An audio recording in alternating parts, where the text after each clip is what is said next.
welcome to another episode of the Saturday Geeks with me, John Parker, and me, Jack Erling. And today we're going to do some NLS reviews on the TARDIS. Hang on. We're going to do some TARDIS reviews on NLS. Okay, that doesn't make sense. No, that makes sense a lot. As last week we did the review for the Smith 2 Hands of Amiga console, we are now going to do the NLS, or the New London System, Eccleston well, actually it's mostly the Eccleston 2005 console. So, John, if you can do the honours of summoning the TARDIS. Yes, I can. Go on. And first things first, we will talk about the exterior, as that is the main part of a TARDIS, of course. Well, in NLS terms, it's the most detailed part. Yeah, it is true.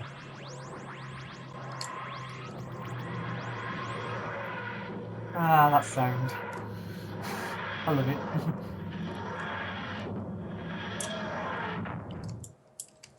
Okay, so this is the mesh Eccleston Tenant or 9th, 10th exterior. As I said, it's completely mesh. And obviously we're just going to talk about the actual detail of the textures, of the actual obviously the vertices, including in actually creating it, and go from there. So first things first, John, your thoughts? I've always liked NLS exteriors. I've always thought they're the best detailed one. I don't know why I've just gone off H2O completely when it comes to exteriors. Their customization skills for NLS's customization skills are superb. Like, for example, if you look at the handle, it's square, when in all of the shows, I do believe, if I'm not mistaken, they were rounded. Is that correct? Am I correct? Yeah, I suppose in a sense, I mean, I'm not exactly fussed about that, but at the same time... No, but it's a small detail, isn't it? It's fantastic. Yeah, it is a small detail. The keyhole, I thought, was a great idea. Yes! Oh, it's got NLS on it! Oh, I thought it was saying it had Yale on it, but that's the H2O one, isn't it? Yeah. That's a great customization. I mean, it would have been a little bit better if they'd have probably gone for a mesh keyhole, but I suppose with everything else you've got, that's not really much something to really fuss about. NLS, no, that is mesh. Check it. No, I mean make it 3D, as in the keyhole. Oh, 3D. I see. Yes. Well, actually, the keyhole is 3D, but the actual texture itself isn't. Well, I meant the keyhole, as in the hole. The key I see. Right. Well, that would have been difficult to do, wouldn't it? It's a bit small. Unless they made it big and then shrunk it down in size. It wouldn't have been that difficult, probably, if you had the blueprints for a keyhole. Because obviously, key cutters need at least a blueprint of, well, I suppose so. But you can get those types of things, yeah. But more importantly, the actual texture, the actual wood texture, is absolutely spot on. It is quite good. It's a bit low res. I could have done that with that being a tiny bit more high quality. Yeah. Same with the Pleatable Core box. The quality's a bit... But being as it's a mesh, and you've got to consider, like, loading time and all that, I suppose if you made a high-resolution TARDIS, it would take a while for those textures to kind of render in the actual viewer.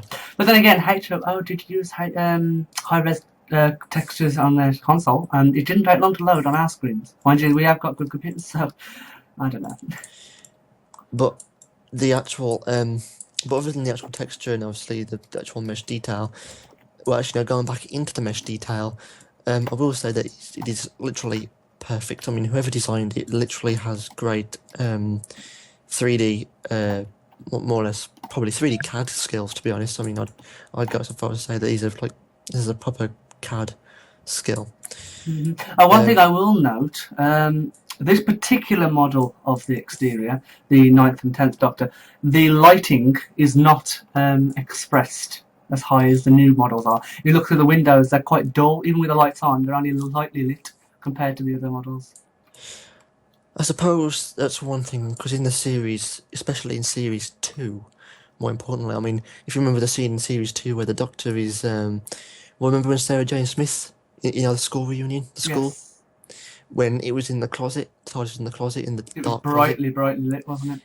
Also in the Impossible Planet, was it that one? Well, part 2 of that one. the TARDIS was found in the cave, and it was properly lit. The text, the lantern, and the windows. If you set your environment settings to midnight, you'll also see it is still very dark, and I think that's a mistake. Or an overlook, anyway.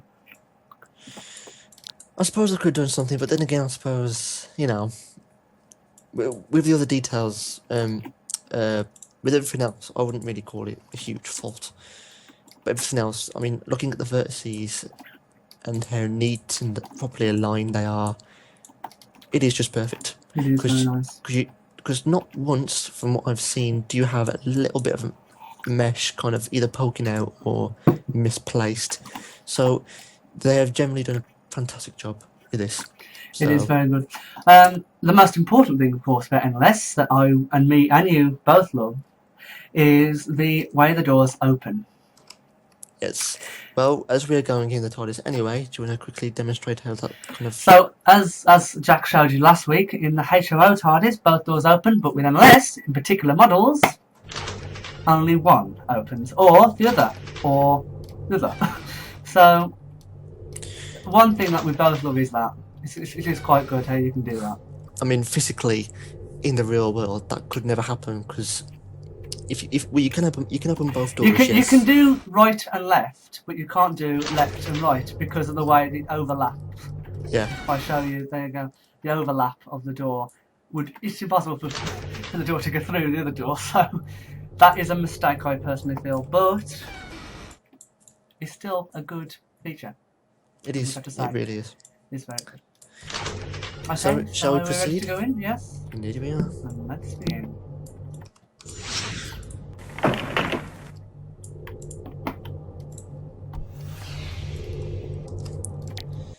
So I just wanted to show them it off first before fair enough. we show them it on. So as the actual mesh loads, there we go. Okay, want it on? Yep, do you want to engage it? Let's begin. I love the sound effect of this particular model booting up. That's just an amazing... I don't know where they got that sound bite from, but it's just fantastic. Wouldn't you agree? I do definitely agree. Okay. So the first thing I notice about this TARDIS that I absolutely love on detail is the console's console itself, not the rotor, the actual console with all the controls on it. It's not as detailed as the HOO one, but it is quite detailed in the objects that they've got on it. And as you said on the last week's, NLS has got more features than the HOO TARDIS. So it's got a lot more controls that you can use. I mean, if you showed the actual controls on here. Hang on, I've just got to... The volume's a tiny bit too high. Yeah, I've just lowered mine as well. There you go. I'll just load it down on the actual console. What did you ask me, sorry? Show the controls, like what we have. Oh, yeah, sorry, I don't know why that has actually off. I think it's because I turned the thing off. There we go. There we go. Now, tell you what we'll do, before we go into all that, there is a couple of things I do want to mention.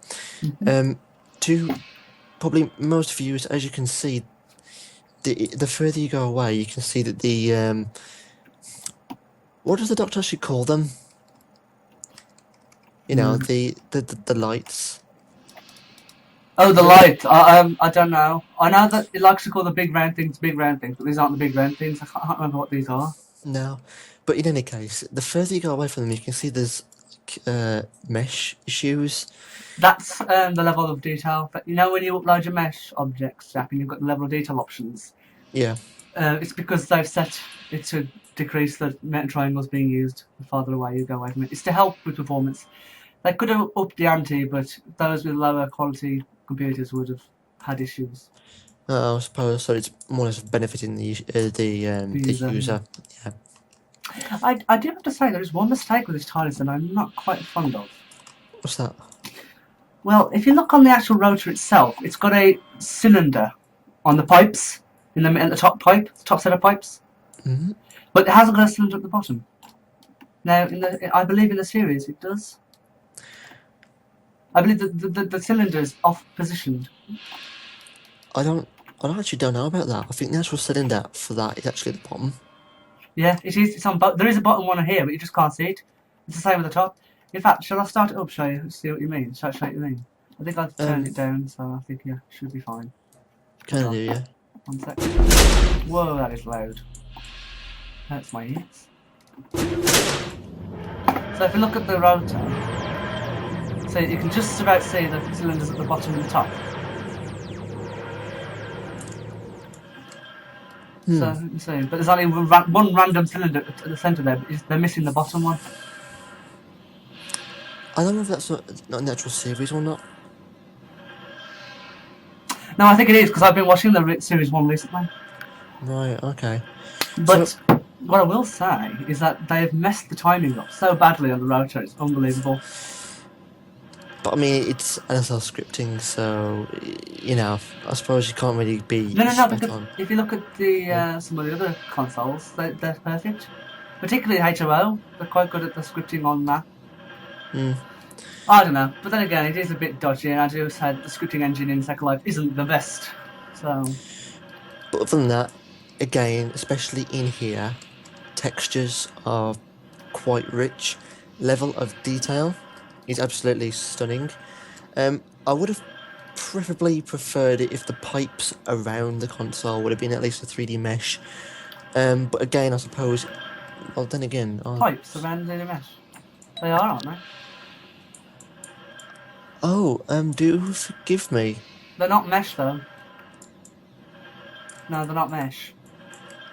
They're They are well. These are mesh. I think no, they're not. The pipes around the thingies are not mesh. I think they are sculpted. Am I wrong? No, right click on them and you'll see the vertices. No, because I can see straight through the pipes to the other pipes, so they're not mesh. Right click and click on editing parts and see the vertices. No, on the pipes, Jack. The big black things. Do you know what I'm talking about, though? Probably not. What are you looking at? Look where I am. Look where I am. Look where I'm looking at. Where are you? Find me. Come on, you can. I'm trying my hardest, but I can't see your face. There we go.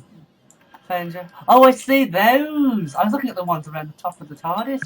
No, those ones are sculpted, but these ones are mesh. Okay, so my original point, not more or less valid. I actually didn't quite realise they were properly more or less a mesh design. So in which case, to be honest, that just adds to the more realism of it. They could have done it a little bit better, of course, but I suppose, as I was going to say to that, it would have caused issues for the user, wouldn't it? So, but either way, everywhere else, textures are rich and beautiful, and it definitely gives a good feel to the actual Eccleston console as we saw it in the series. It's alright, I've just turned off the parking brake because that noise is annoying me now. Does it flicker for you every and again? Yes, it does. It does flicker.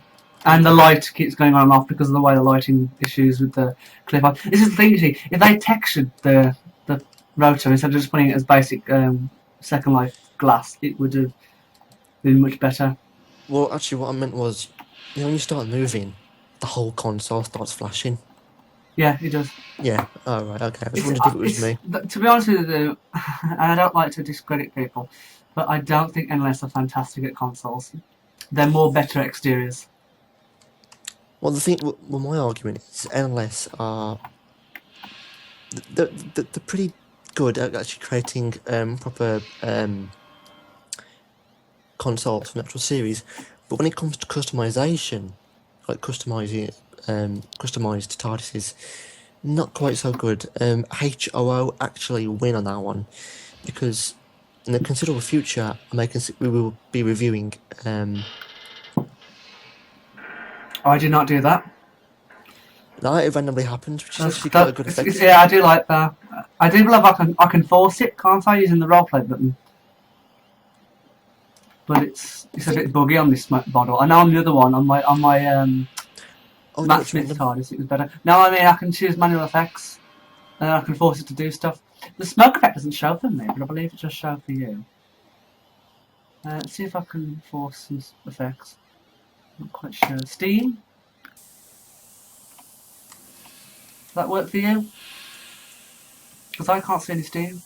Me neither. I can hear it, but I can't see it. This particular console is bugged out with the effects. It doesn't seem to fully work. Bumpy does, I believe. There you go, look. That's the bumpy effect. Ah. I've just jumped the rotor. Oh, have you seen underneath as well, under the grates? If you look through the grates, you can see all the little circuitry. And if you go underneath it with your camera, you can see all the circuitry. Yes, I've seen that. Which is what the Doctor messes with, isn't it? With when he pulls the finger. Again, I'd prefer that to be mesh. Yeah, if all the individual parts are all 3D, that would have been laggy as hell for a start. Well, they wouldn't have had to have overdone it. They would have to have done like lots of detail in there. Just a few little bits here and there would have been good. So, but although if you look at it, it is basically a blown up picture of a circuit board. It's funny because you've got some weird fans and everything. And they're trying to stretch it across the bottom. I think. Where you seeing the steam? Where? Coming out the other side. I can't see it. No, it's actually right next to you, so... I'm not seeing anything. Oh, well, never mind. See, this is what I mean. Something's wrong with the effects on here. So, besides the odd few bugs here and there, it is overall a generally very good console.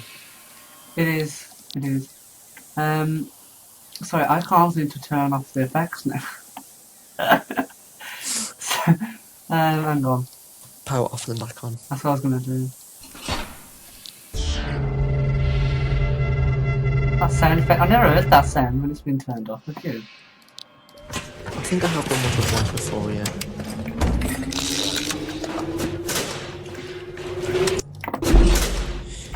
So besides a few bugs here and there, it is a generally good console, and I thoroughly do enjoy it, especially how spacious it is. I mean, it's good for having a group of people in there, unlike a War Doctor one, but of course that was built for that.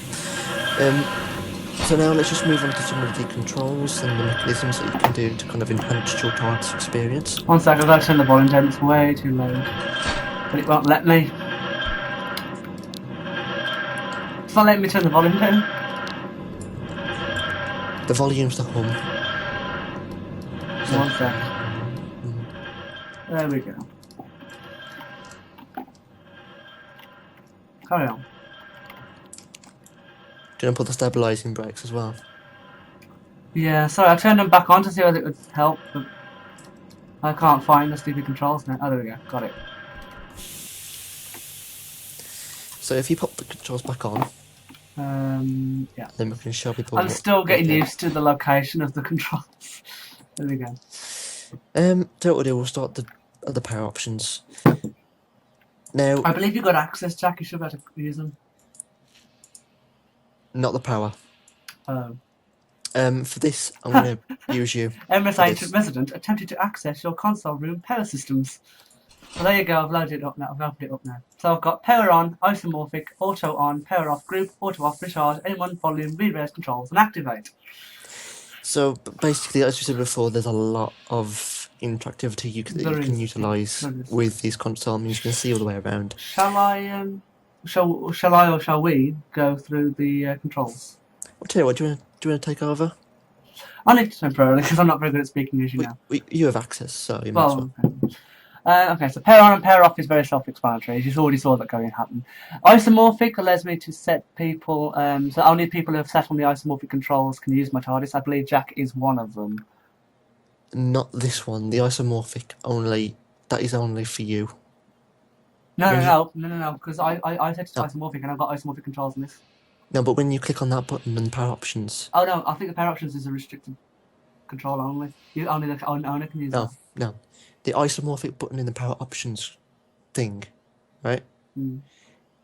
When you click isomorphic, it only makes you the owner of the console. But to add people, you have to go to the isomorphic control. That's what I mean. That's what I was on about. Oh, I thought you meant through the power options bit. No. Isomorphic. When I click isomorphic in the power options, it sets it so that the controls can only be used using isomorphic control. Except for the power options switch, which is the only one that allows only the owner to use it, I think. Right. But then again, I'm not completely sure. The my TARDIS should be on isomorphic.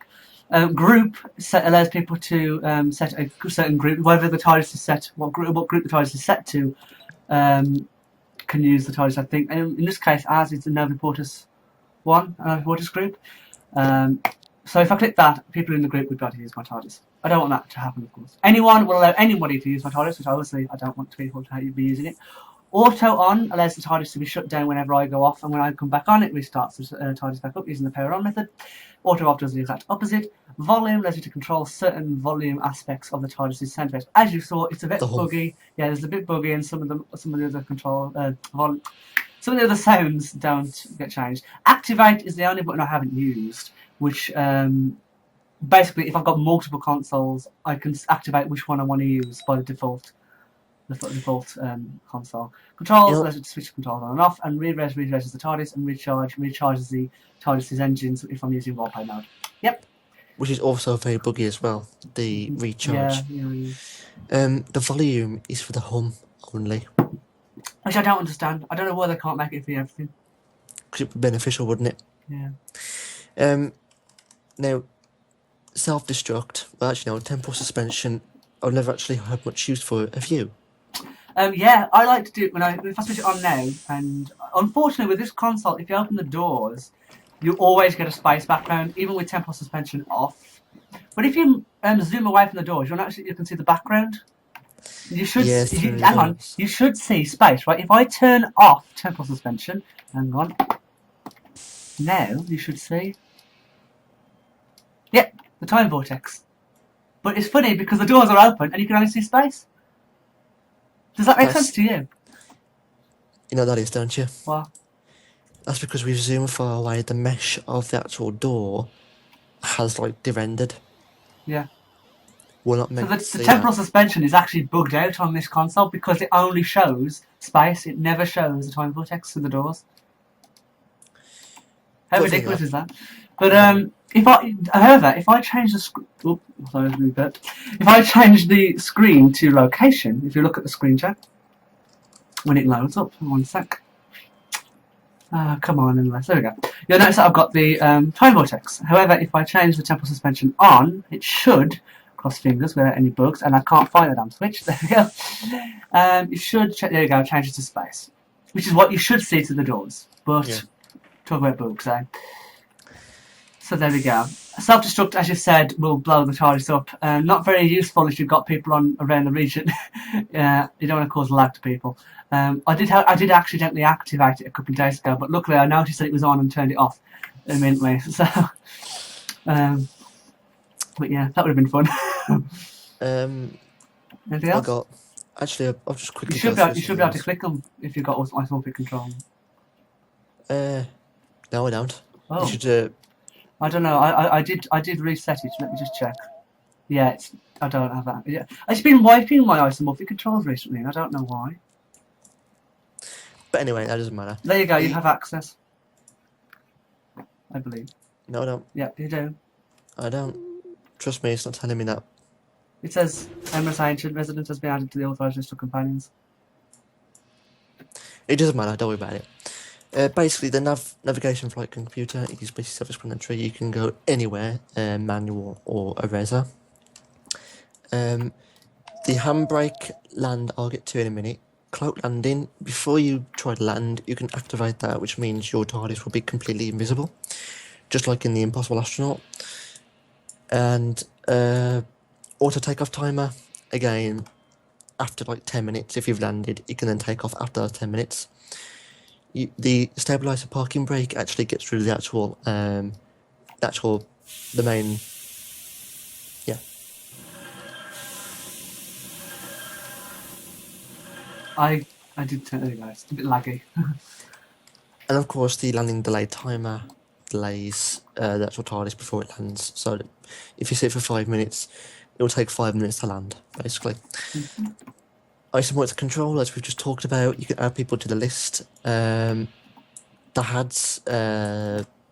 Matrix database system, life form proximities. The HADs, it's a defense system, isn't it, the HADs? Yes. So if someone was to bump into your TARDIS, it would take off thinking it's under attack. The Matrix database status actually tells you whether or not the actual network, the server for NLS, is actually online. So you can use the resers, that's how they all communicate. Life form proximity, you can actually see all the people outside your TARDIS when you've landed, of course. Lighting switch. Yeah, you do have access checks. What? Oh, and so I do now. Yeah, I did add you. It just must have been a bit laggy. You must have been. Vortex loop. Have you used that before, John? Yes, this is it. Watch it. There you go. Speeds up. Now you can't properly hear the effect until until you turn off the stabilized parking brake. There you go. Now you can hear it's much faster, or hopefully it will be. Have you turned it on or off? Hang on. There you go. There you go. You can hear the effect now. Yep. It's a bit buggy, isn't it? This console. Going super fast. Video media. Actually, could you turn that off? I have done. It's just taking ages.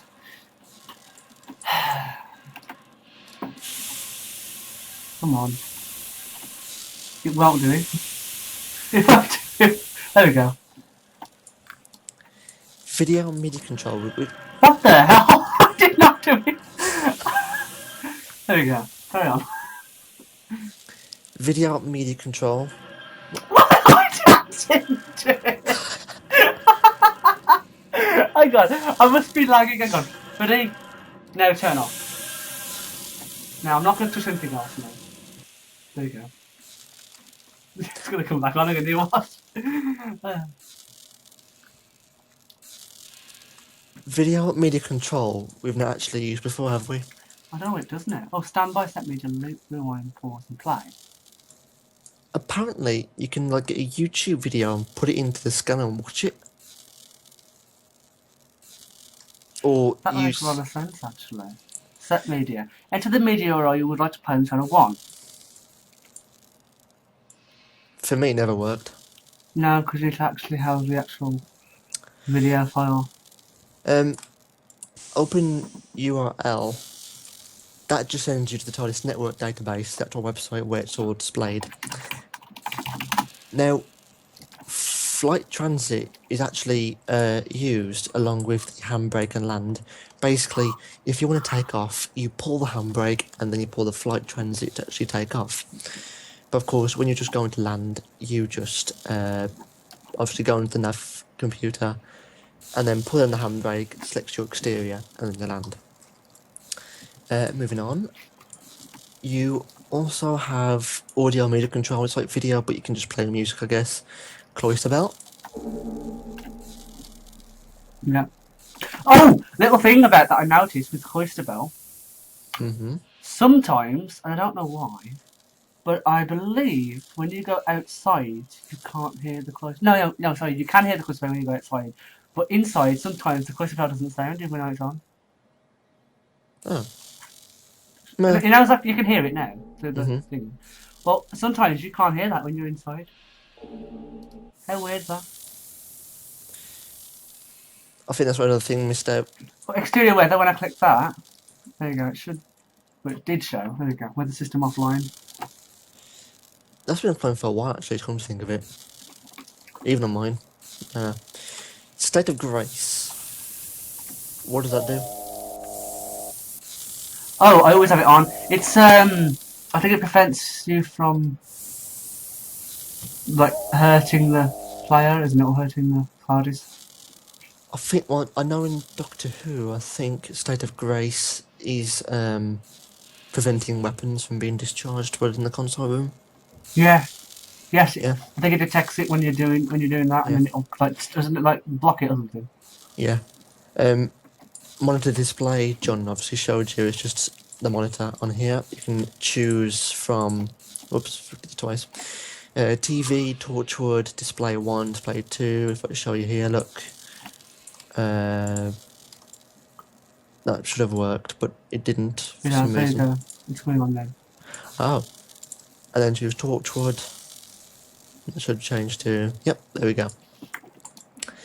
And finally, you got roleplay mode. Roleplay mode. Mold. Basically, if you click roleplay on, and then go to where are you? RP on. No, don't. Yeah.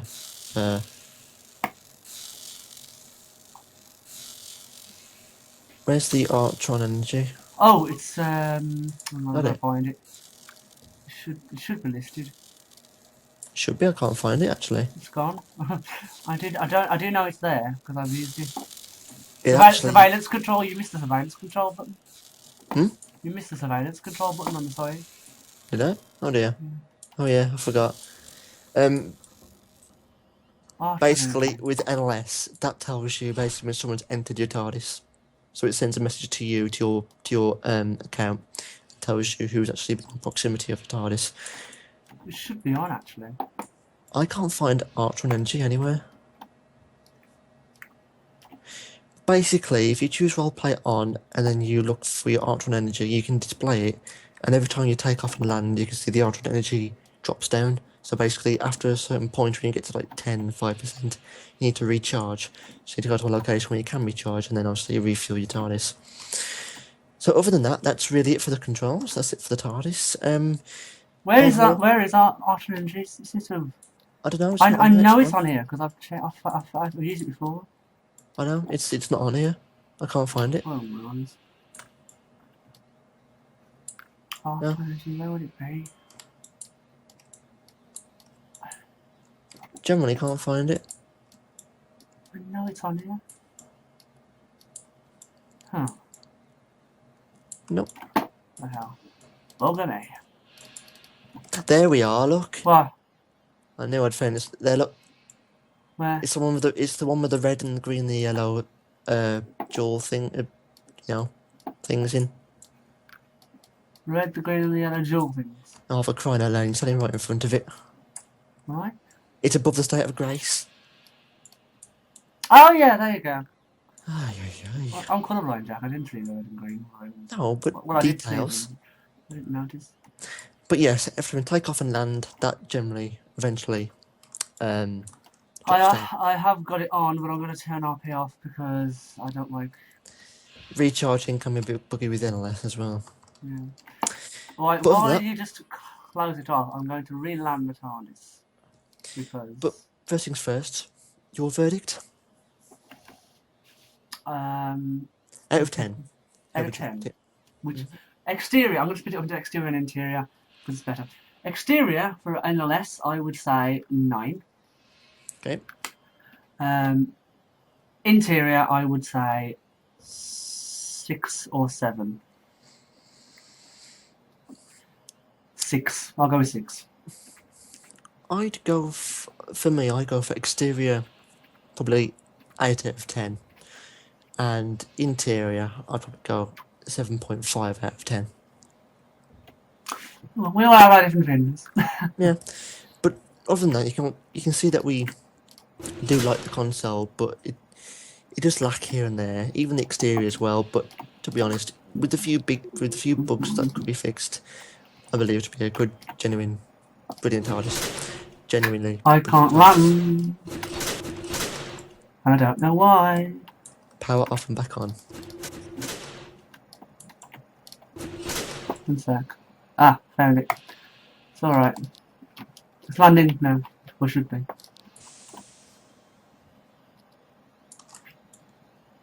It just takes a while to get through, I think.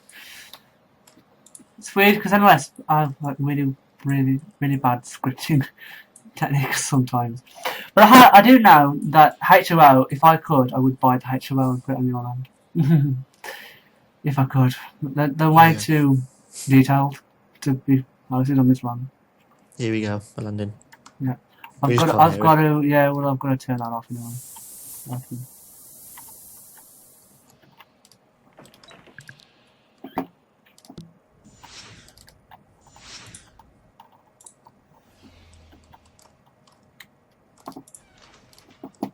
What the? Alright. I can never fit through those. So that's our review for the Eccleston TARDIS. I do hope you enjoyed, and of course, if you wish, do give us your verdict below on what you actually thought and what you saw here. There we go. You didn't say about this, did you? Certain NLS TARDIS is allowed to fly them. Flight control, yes. Yeah. It's a bit buggy sometimes, but it does the job. But even that, folks, I do hope you enjoyed the video, and of course, join us next week for our next review, which will be the War Doctor console. Yes, I think we'll review the War Doctor one next week. So, until then, have a great week for the rest of the week, have a great weekend, and we'll see you guys very soon. Bye-bye. Bye-bye! Remember. Remember, let your geeky side out.